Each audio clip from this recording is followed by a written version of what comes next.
Hey guys, people have asked us on the channel a couple times why so many people are talking about mid-August as a time frame when we'll start seeing significant changes in our food supply that everybody should be aware of and be prepared for. And I'm going to address that in just a moment. But before I do, I wanted to talk about some comments from Pope Francis. And I'm not Catholic, but I do listen to a lot of our global leaders. I listen specifically to what they're saying, how they're saying it, and try and determine for myself, what that could mean. Because a lot of these leaders have access to knowledge and information that we do not.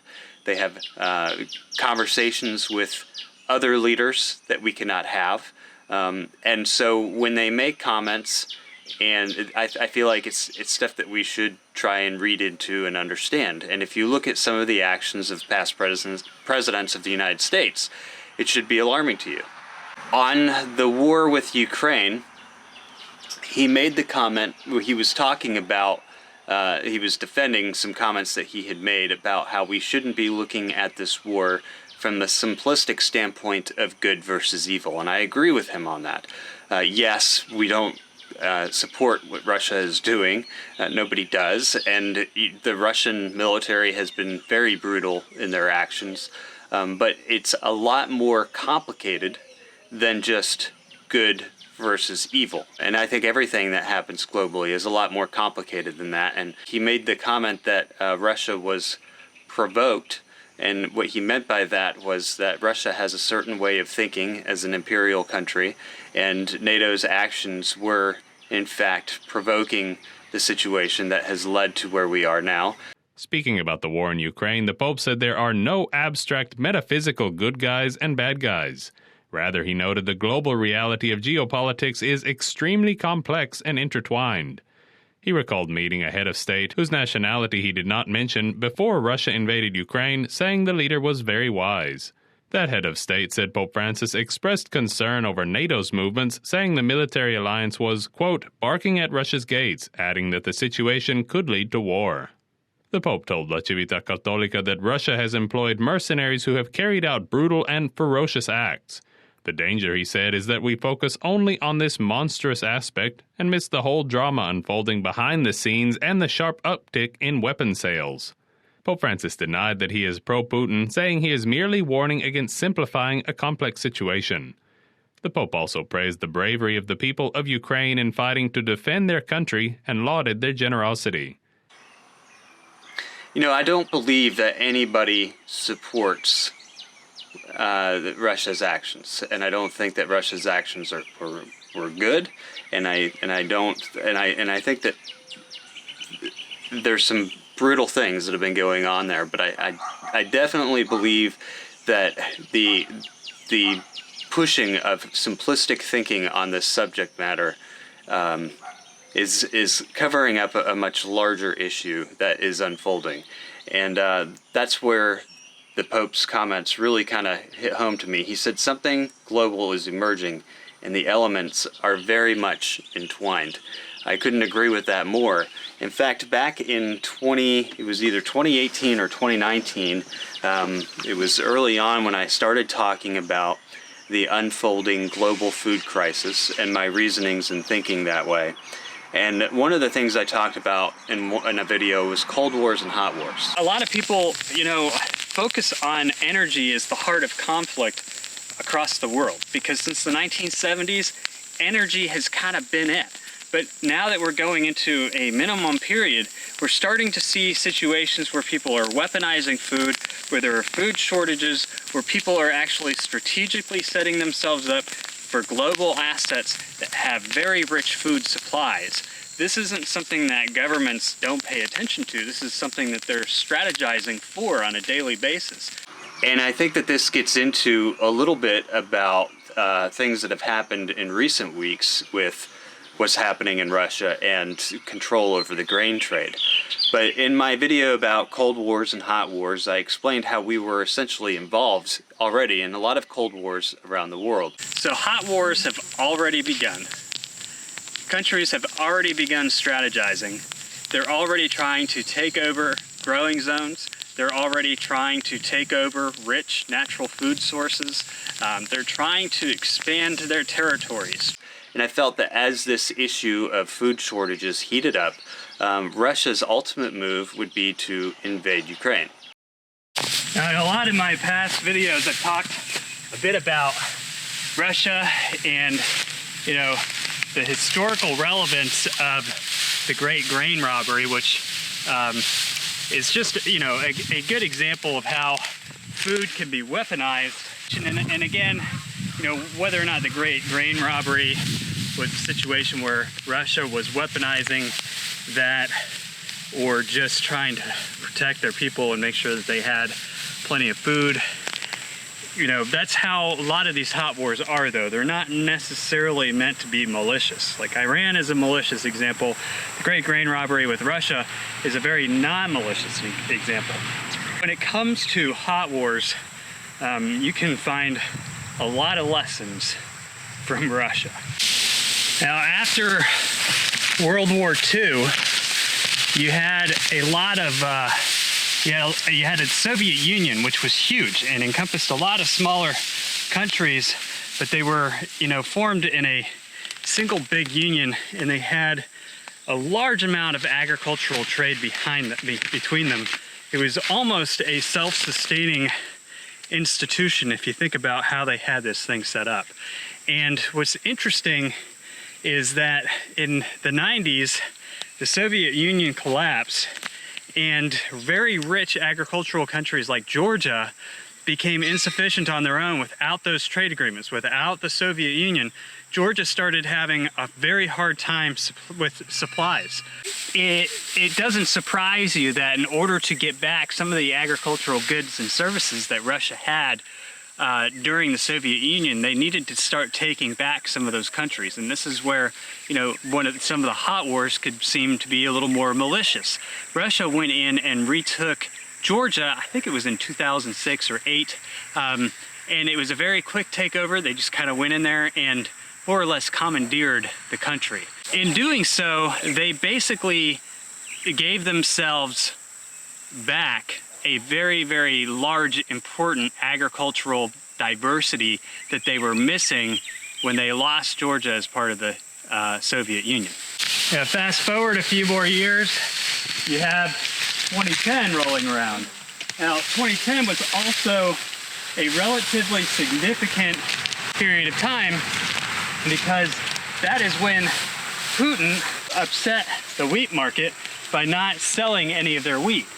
Again, you could chalk this up to, well, they were just trying to do the best thing for their wheat.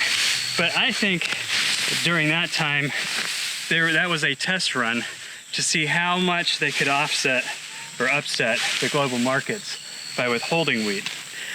Because since that time, they've done something else. They've gone after Ukraine, which is the 6th largest producer of corn maize and a very large producer of wheat next to Russia.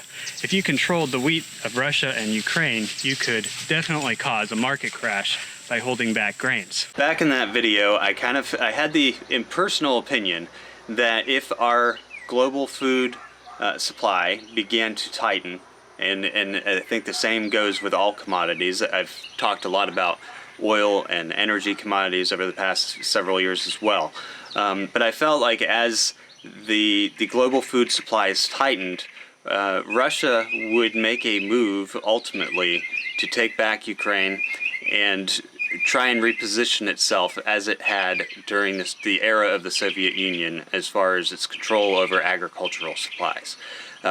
That's just a move that I felt Russia would do, and I felt that it would lead to hot wars. Hot wars are active wars with active fighting directly between participants, not proxy wars. I think it's impossible to say that this is not an active war between Putin and the West when the West is shipping tons and tons of weapons to Ukraine, training and providing intelligence. I mean, it is clearly a head-to-head battle that's been going on over there. Anyway, if my suspicions were correct back then, and Russia were to have invaded Ukraine, Russia would try and control the grain supply. That would be one of their main motives in going into Ukraine. A few months after that video, or maybe it was the next year, it was in 2019. I'm not sure when I published that first video about Cold Wars and Hot Wars and what I felt would lead up to a Ukraine invasion. And I also felt that Xi of China would try and take complete control over the South China Sea. We think a lot of this simplistic, in a simplistic way, like China just wants the Taiwan control over Taiwan and the mainland of Taiwan, but really by controlling Taiwan, China would have complete control over most of the South China Sea waters, which are rich with agricultural resources, food. If you think about how much people in China depend upon the South China Sea, and you look at all of the conflicts we've had over the past several years with fishing rights of the South China Sea and drilling rights of the South China Sea, it's rich with these resources. And it's so easy to say, oh, well, the Arctic is about oil. Oh, well, the Arctic's about rare minerals. But the biggest resource of the Arctic is fisheries. The biggest conflict in the South China Sea, most of the conflicts occur between fishing boats, not, oil rigs. You do see some issues with oil rigs, but for the most part, what's going on are, you have these research vessels from China coming into an area and forcing out all the Philippine fishing boats. You have Chinese vessels running over fishing boats from Vietnam, from Thailand. They're just crushing each other over the fishing. This is about food. It's not just about energy anymore. Energy is in there. Yes, it's always been in there. But food has become a prominent source of conflict as a resource globally. What they're after is control over the South China Sea. They want to have control over it. They're building military bases in the South China Sea. And eventually, that will lead to a hot war just like the situation in Ukraine. As the resources in our supply chain get tighter and tighter, they're going to do whatever they can to control these resources. It wasn't that long after I did that video that we started hearing about Russia through treaties with the United States gaining access to having their spy planes fly over U.S. croplands. I posted a video talking about Putin eyeing the crops. This was in 2019 now.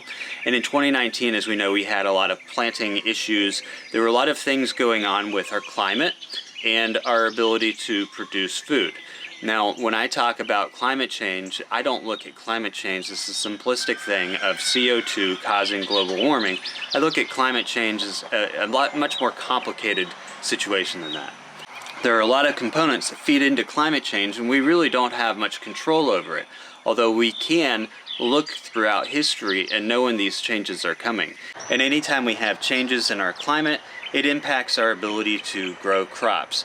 And right now, for the last 10 years or so, we've been reaching a maximum amount of space for growing crops and ability to increase yields to be able to feed the global population. These are all facts. You can see the decline in our stocks to use ratio, which is coming from our inability to continue to increase yields. We haven't increased yields since, 2016, 2018, that time frame.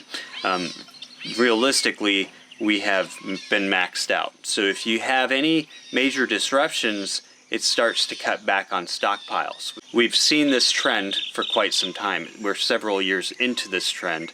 And as those stockpiles, as our ability to feed populations gets to a dangerous point, people will start doing unusual things to gain further control over grains. Because as long as you can control food supplies, as long as you can control energy supplies, you can maintain structure within the society that you govern. That's just a fact of life.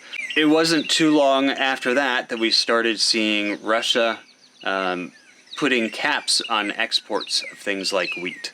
And a lot of this happened in 2020 and 2021 as well because of a wheat supply issue. Russia was capping their exports of wheat for food security reasons of Russia. They wanted to make sure that they were feeding their people before they were feeding the world and exporting all of their wheat. And in each case, you saw them ease up as things progressed or tighten down a little more. Again, I did several videos on this over the years, and there were even some countries that completely shut down wheat exports in the last few years because of changes in their ability to grow the volume of wheat that they had been growing before. And if you go back to my very first video that I just discussed, the hot wars versus cold wars, in that video I felt that if those supplies got too tight, it would give Putin enough reason to invade Ukraine. Or if he felt that Ukraine as a resource for grains became threatened by another entity, as being an imperialistic mind, they would try and take control over those resources. So going back to Pope Francis's comment that something globally was happening, and all of these things that we're seeing are just elements unfolding within that. I truly do believe that we are on the cusp of a massive commodities shortage. I did a video back in the beginning of 2020 talking about a decade-long commodity boom. At the time, I seemed pretty foolish because a few months later, we went into COVID and all of the commodities crashed. And in fact, I even had comments from people on that video joking about how I was wrong because the commodity prices crashed. Well, that was then. This is now. And commodity prices are skyrocketing.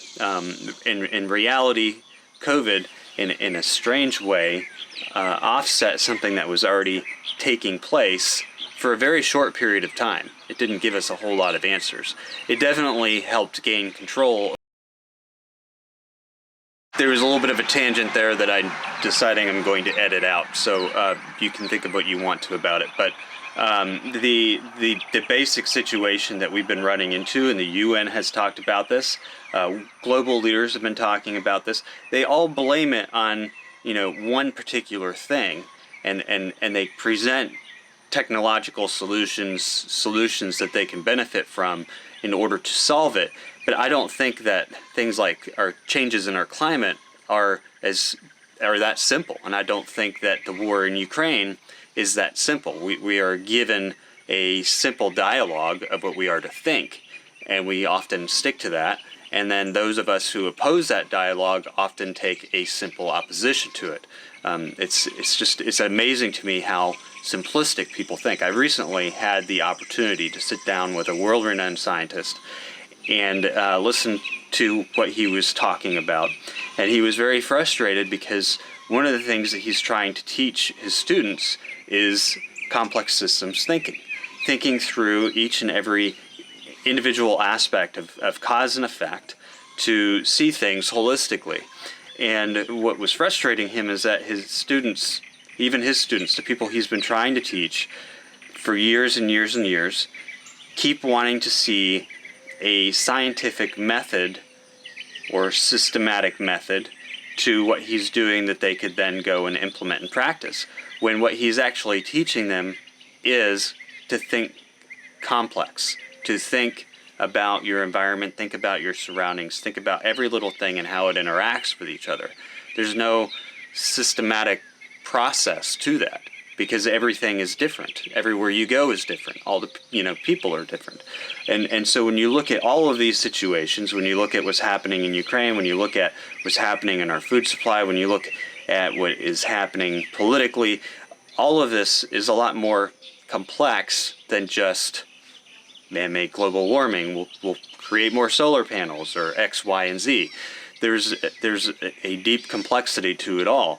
And when you start to pinpoint all of the different causes and effects, it's very clear that for some time we've been heading into a food shortage, a food crisis. I believe that the people who are running our governments, the people who are in positions of power, are people who are capable of complex systems thinking, although what they relay may be a unified message of simplicity.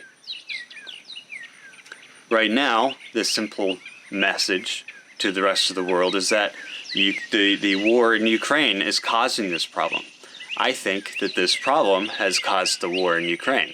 So I don't know if I have confused you more on that or not, but I would urge all of you to think about these comments and really think about what Pope Francis was saying, that this is just an element of something much more global going on. This is just an element. It is not the cause, it is not the effect. No, that doesn't mean we support it. We certainly don't. Nobody supports brutality. But it's a lot more complex than the way that we're viewing it. It's a lot more complex, as he said, than Little Red Riding Hood, good versus evil. There's a lot more going on. There are many more moving parts here. And by taking that simplistic approach to it, we're missing the overall picture. When it comes to our food supply, I think too many people are looking at it in that simplistic way. You know, this is a simple thing. As soon as we can get some trade going with Russia and Ukraine, it'll free up our food supply, and we will have nothing to worry about. But if you look back over the past couple years, all the way to 2019, we have been having major issues with our global food supply. And each year that those issues continue on, what we see is a reduction in stockpiles. And about a month ago now, a specialist who studies global stockpiles of grains and foods for the UN said that we had about 2.5 months worth of those stockpiles left. Now, that does not mean that we're constantly using our stockpiles. The objective is that the stockpiles are there to assist the market as resources diminish. Let's say we have a bad crop year, etc., etc. And we also have new crops coming in. The issue that we've been facing for the past several years is that the new crops coming in are not fully satisfying the market, so we've had a reduction in stocks. Based upon that reduction in stocks, we have very little time left as far as having this excess stockpile. And what will happen is, as we get into mid-August, going into September, that's when we're going to start seeing crop reports giving us conditions of this year's crops. You've heard a lot of people talking about how our fertilizer shortage, or this year's crops from Ukraine and Russia have not even hit the marketplace yet, and that is because we've been mainly working off of crops from South America at this time of the year. As we get into the fall, a lot of our crop prices are going to start fluctuating based upon what we see coming in those crop reports. By then we'll be able to determine what the yields of the crops are going to be, how many crops have actually made it, how impactful was the fertilizer shortage on crops, etc., etc., etc.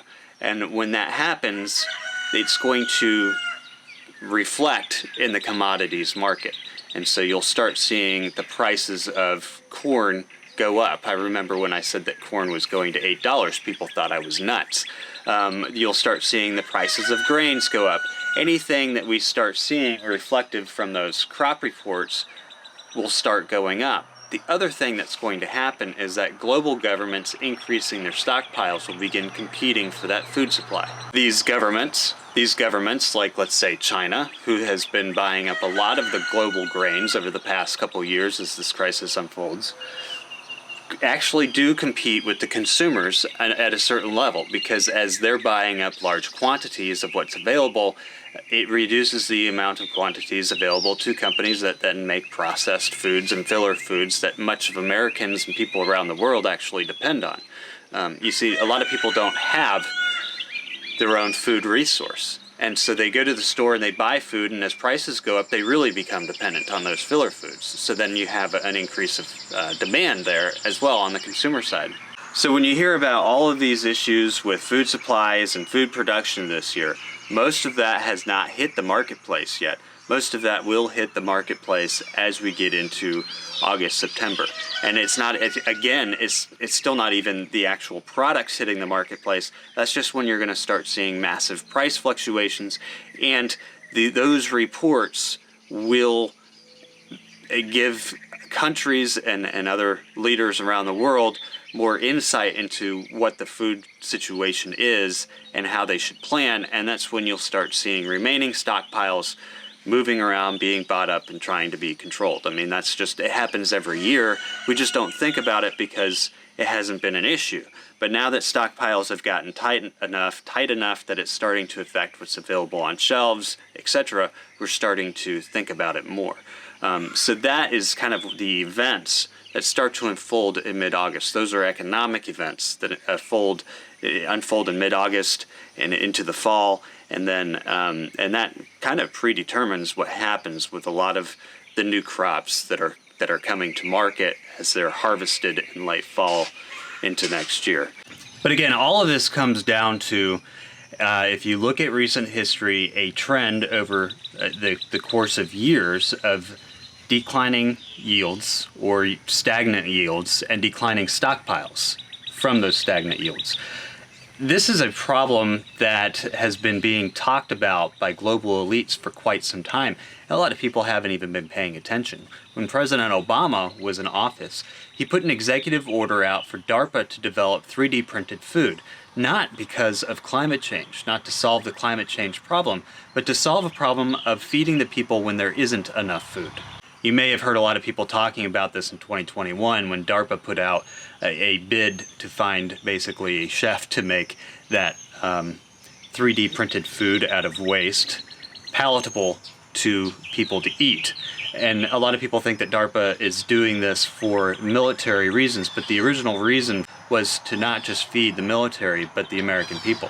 It sounds pretty gross if you think about it, eating recycled waste and in a 3D printed form, but the reality is that he felt that there was a need and an issue for national security to create a way of feeding people in the event that there was no food. I've mentioned before too that Trump had an executive order out to research the impacts of a large geomagnetic event upon Earth.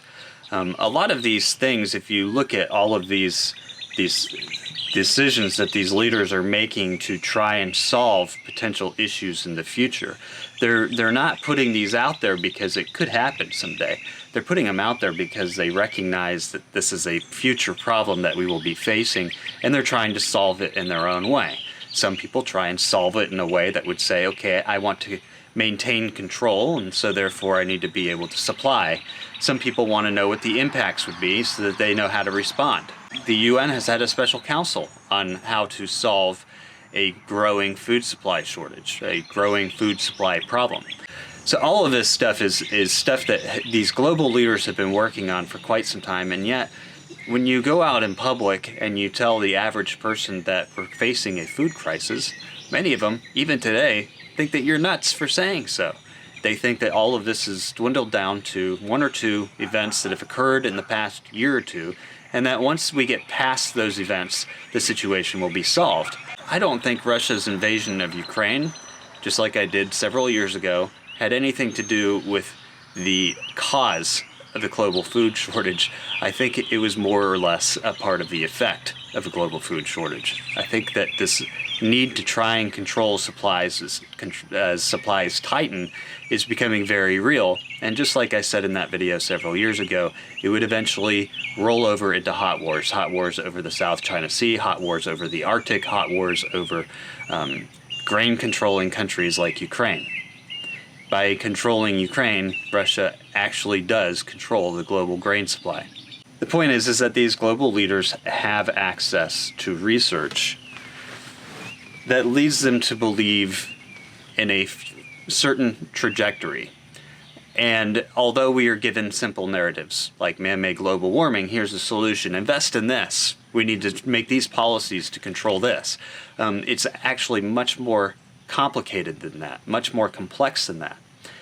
As we look at things like the drought situation out west, there is a pattern there with La Nina that is a prevalent pattern. Every time that there is a termination cycle in the sun's solar cycle, 11-year solar cycle, it triggers a La Nina.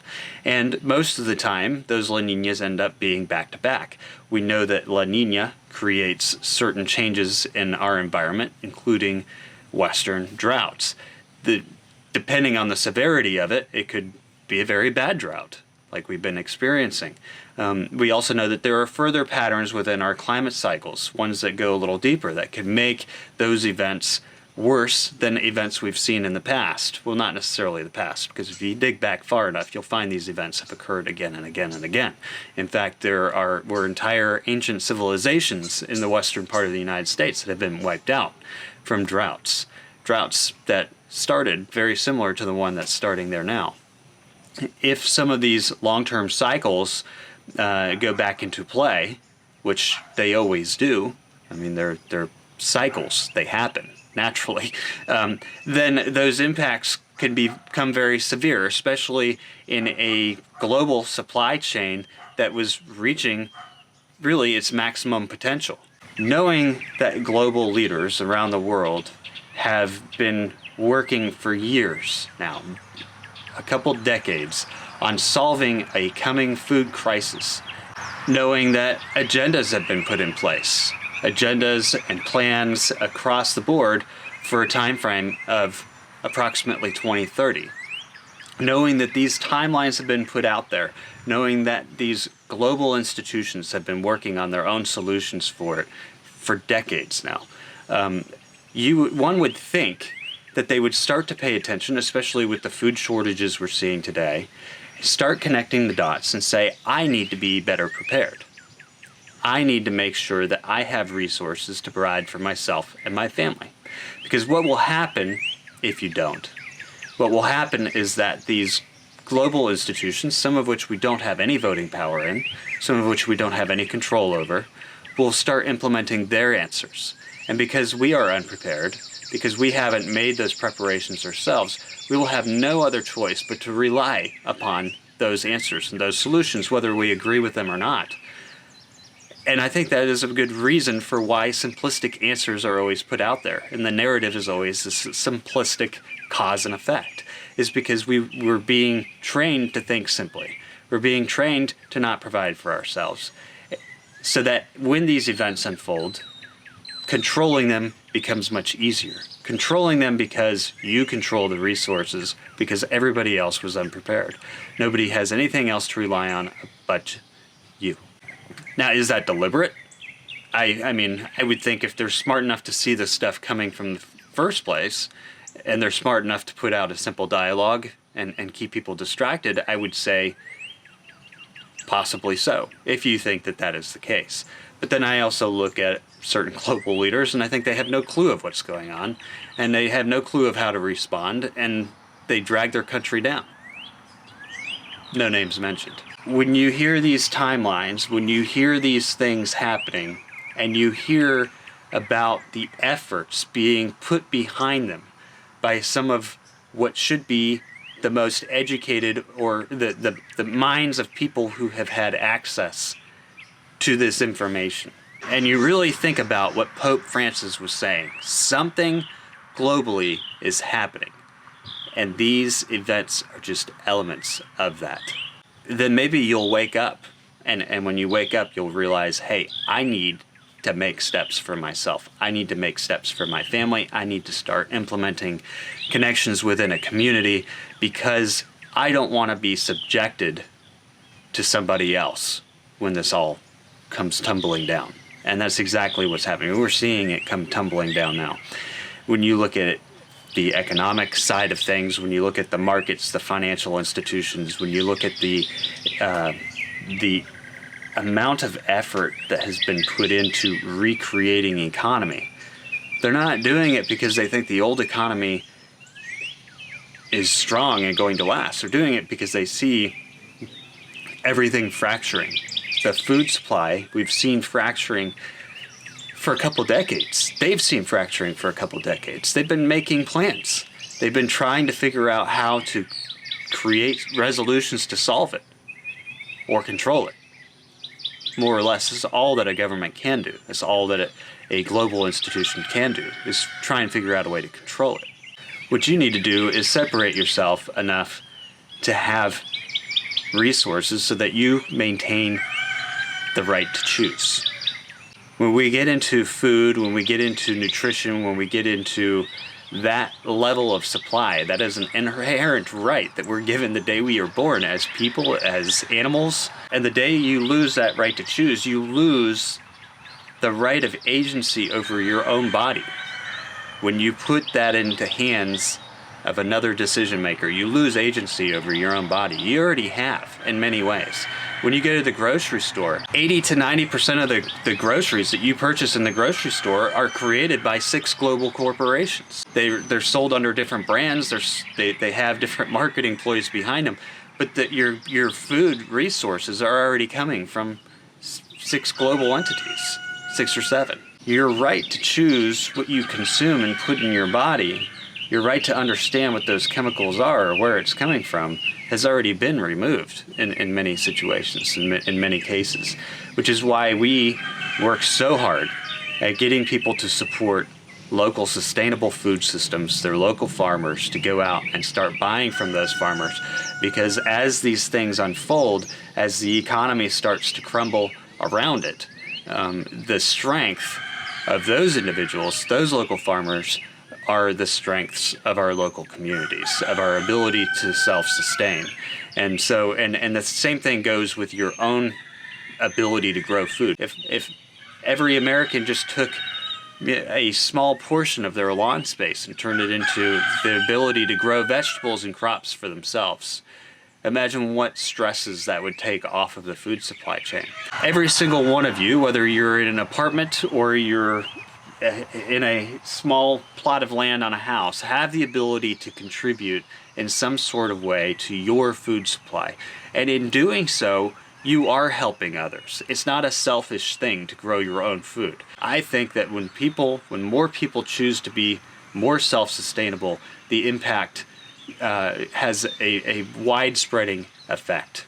Everybody's footprint in this system has an impact on everybody else. The more you remove yourself from that, the more that there is available to other people. Just like your impact, your footprint in buying habits, buying from local producers strengthens their economic ability to continue to provide. Believe it or not, I do believe that there are people who want to see the ability of self-sufficiency and the ability of local food systems to collapse.